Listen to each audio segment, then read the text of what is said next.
Before I begin this gripping tale, I urge you to subscribe to my channel. Don't forget to on the notification button to get notified when we drop new interesting stories.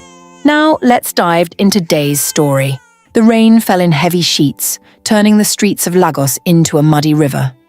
Ada clutched her 6-month-old twins, Emeka and Chike, tighter against her chest, their tiny bodies wrapped in a threadbare wrapper that did little to shield them from the cold. Her bare feet sank into the wet earth as she stumbled forward, her vision blurred by tears and exhaustion. Just hours ago, her landlord had thrown her and the babies out onto the street, her husband's death still fresh like an open wound. "No money, no house," the man had barked before slamming the door in her face. Now, with nowhere to go, Ada wandered the streets, her stomach gnawing with hunger. The last of her 500 naira, meant for food, had been snatched by a group of street boys who laughed as they ran off, leaving her shaking with rage and helplessness. She had no family left, no friends willing to take in a widow with 2 babies. Then she saw it, a sleek black SUV with tinted windows crawling through the traffic jam ahead. The gold emblem on the side was unmistakable: Blake Holdings, Damian Blake, the billionaire real estate mogul whose face was plastered on billboards all over Lagos.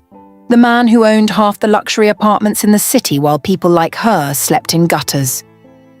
A desperate hope flared in Ada's chest. Without thinking, she ran toward the car, her bare feet slapping against the wet pavement.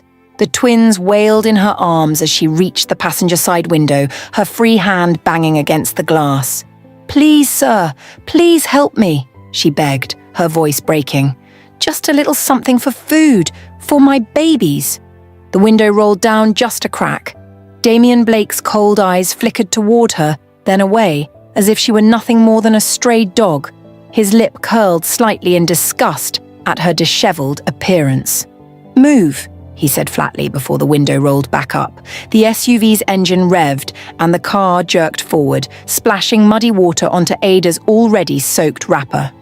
She stood there, frozen as the taillights disappeared into the rain. For a moment, she wanted to collapse right there in the street, to give up. But then, Emeka let out a weak cough, his tiny body shivering against her. Number. She couldn't break. Not yet. A wrinkled hand touched her shoulder. Ada turned to see Mama Nkichi, an elderly woman who sold roasted plantains by the roadside. "Come, my daughter," Mama Nkichi said gently, leading her to the small wooden stall.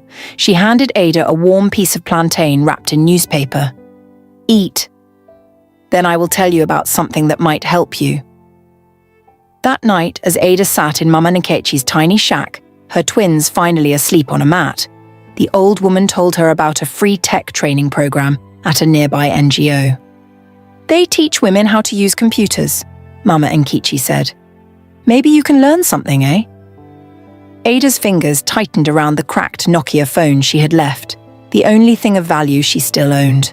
"I will go," she whispered. The next morning, Ada left the twins with Mama Nkichi and walked into the small, dimly lit computer lab at the NGO.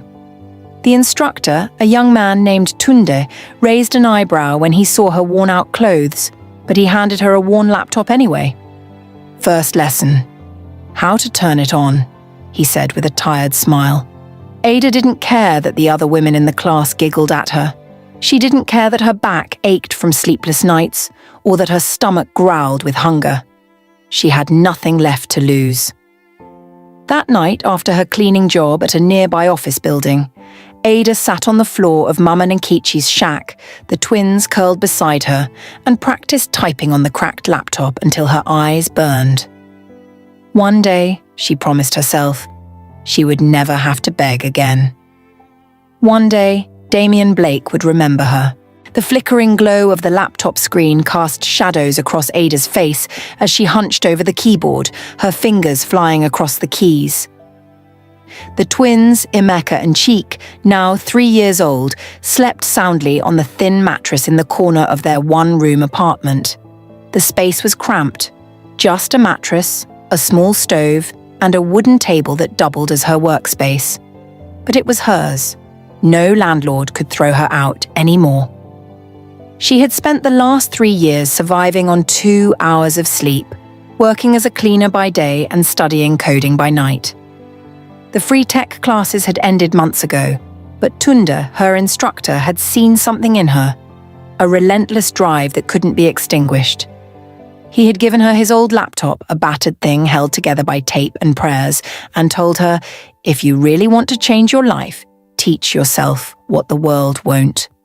So she did.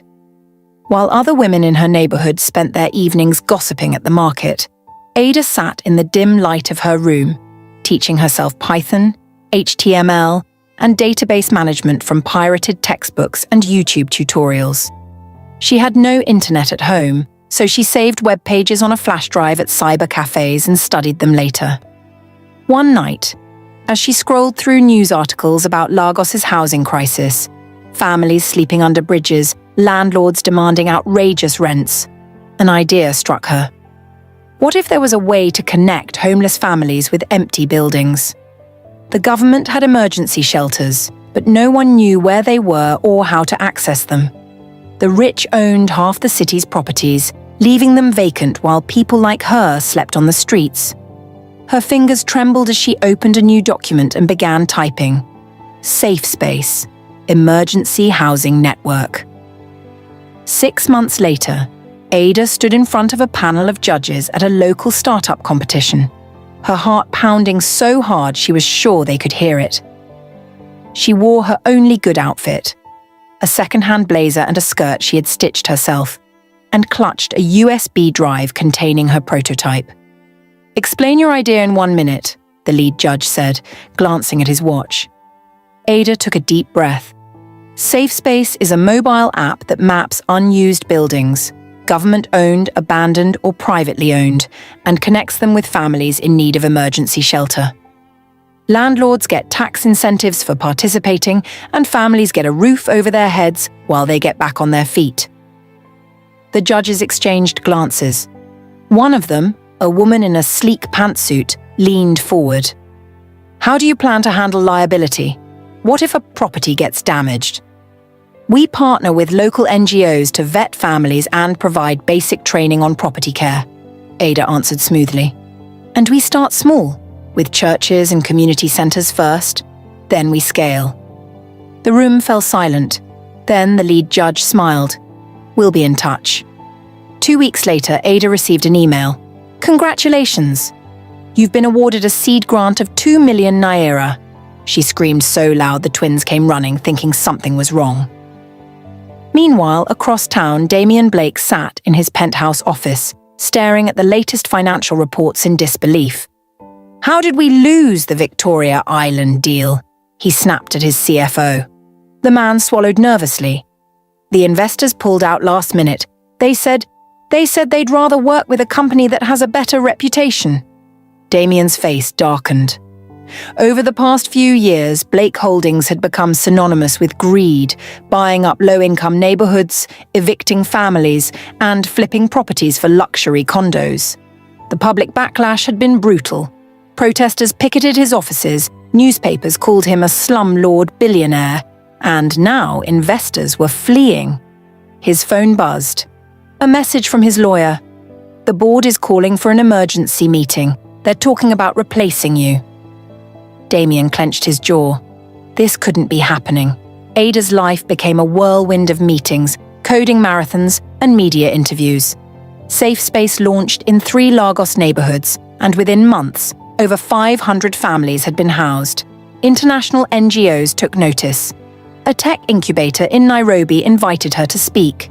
A venture capitalist from Silicon Valley flew in to meet her. This could go global, he told her over lunch at a 5-star hotel. We're talking millions in funding. Ada barely touched her food. She was too busy thinking of the families still sleeping under bridges. I don't just want funding, she said. I want partnerships with real estate owners. Ones who will donate space, not just look for tax breaks. The investor grinned. Then you're in luck, because I know a few companies desperate for good PR right now. 1 year later, Damien Blake sat across from his lawyers, his head in his hands.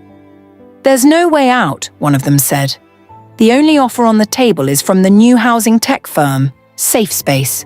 They're willing to buy 60% of Blake Holdings. Damien's stomach twisted. SafeSpace. The name was everywhere lately, a golden child of social enterprise, praised for its innovative approach to homelessness. Fine, he muttered. Set up the meeting. He had no idea what was coming. The polished mahogany doors of the Blake Holdings boardroom swung open, and Damien Blake stepped inside, his custom Italian shoes clicking against the marble floor. 5 years ago, he had sat at the head of this very table, commanding a billionaire empire. Now he was here to beg for his own survival. The room was already half full, serious-faced executives murmuring to each other, lawyers flipping through documents. At the far end, silhouetted against the floor-to-ceiling windows overlooking Lagos, sat a woman in a sharply tailored navy suit. Her back was turned as she studied the city below, her fingers steepled in quiet contemplation. Damien cleared his throat. "Excuse me, I was told the new CEO wanted to meet with me personally?" The woman didn't turn around. A bead of sweat trickled down Damien's temple. The silence stretched, thick with tension. Then, slowly, the chair swiveled. Recognition hit him like a punch to the gut. Her, the beggar woman, the one in the rain, the one he'd dismissed without a second thought. Ada smiled, a cold, razor-sharp thing that didn't reach her eyes. "Mr. Blake, how nice of you to join us." Damien's hands trembled under the table as Ada laid out the terms of the acquisition in a calm, measured tone. SafeSpace wasn't just buying Blake Holdings, they were dismantling it. Luxury high-rises would be converted into affordable housing. Vacant properties would become emergency shelters. The board would be replaced. "And where do I fit into this vision?" Damien forced out through gritted teeth. Ada leaned back in her chair, studying him like a scientist examining a specimen. "Honestly, nowhere." A choked sound escaped him. "You can't just but," she continued, cutting him off. "I'm willing to offer you a position. Junior project manager, you'll report directly to Tunda. You remember him, don't you? My old instructor from the NGO. Damien's face burned. He'd gone from billionaire to subordinate overnight, answering to a man who used to teach in a rundown community centre. It was humiliation beyond anything he'd imagined. "Why?" he spat. "Why not just destroy me completely?" Ada's gaze flickered to a framed photo on her desk. Emeka and Chika, now bright-eyed first graders in crisp school uniforms. "Because poverty isn't a character flaw," she said quietly. "But cruelty is. And I want you to learn the difference." News of the acquisition sent shockwaves through Nigeria's business elite. Newspapers ran side-by-side photos, Damien in his heyday, stepping out of a Bentley, and Damien now, waiting at a bus stop with other junior employees. Bloggers dug up the old story of Ada begging in the rain, and social media erupted with hashtags like Chuck Karma, Is Queen, and Billionaire to beggar. Meanwhile, SafeSpace flourished. The United Nations endorsed their model. Global charities poured in funding. And in a twist that made Damien physically ill, his former penthouse became a transitional home for single mothers. One evening, as he trudged home to his modest apartment, no driver, no security detail, his phone buzzed. A notification from SafeSpace's employee portal. Mandatory community service this weekend. Assisting with shelter renovations. Attached was a photo of the building, his old flagship property on Victoria Island. The renovation site buzzed with activity. Volunteers painted walls, assembled furniture, and hung curtains in what used to be luxury condos. Damien, in a stained SafeSpace t-shirt, hauled bags of cement under Tunda's watchful eye. "Faster, Blake," Tunda called. "Those foundations won't mix themselves." As Damien wiped sweat from his brow, a small hand tugged at his pants. He looked down to see a little girl, no older than his twins had been when Ada stood in the rain. "Thank you for my new house," she chirped before skipping away. Something cracked in Damien's chest. Across the room, Ada watched him, her expression unreadable. For the first time, he truly saw her, not as the woman he'd wronged, but as the force of nature she'd always been. A mother who'd moved mountains for her children. A visionary who'd outplayed him at every turn. Their eyes met, and for the first time in his life, Damien Blake bowed his head. The auditorium erupted in applause as Ada stepped onto the TED Global stage, her twins now watching proudly from the front row. 5 years ago, she began, I was a statistic, another poor Nigerian woman begging for scraps. Today, Safe Space has housed over 50,000 families across Africa. The screen behind her displayed a map lit up with their locations. But this isn't just my story. The camera zoomed in as she gestured to a man in the audience, Damien, now heading Safe Space's corporate partnership division. It's about what happens when we give people second chances, when we choose redemption over revenge. Backstage afterward, Damien handed her a sealed envelope. Inside was his resignation letter, and a check for every naira he'd earned since joining Safe Space, donated back to the foundation. You were right, he said quietly. I had to learn the difference. Ada watched him walk away, then tuck the check into her pocket.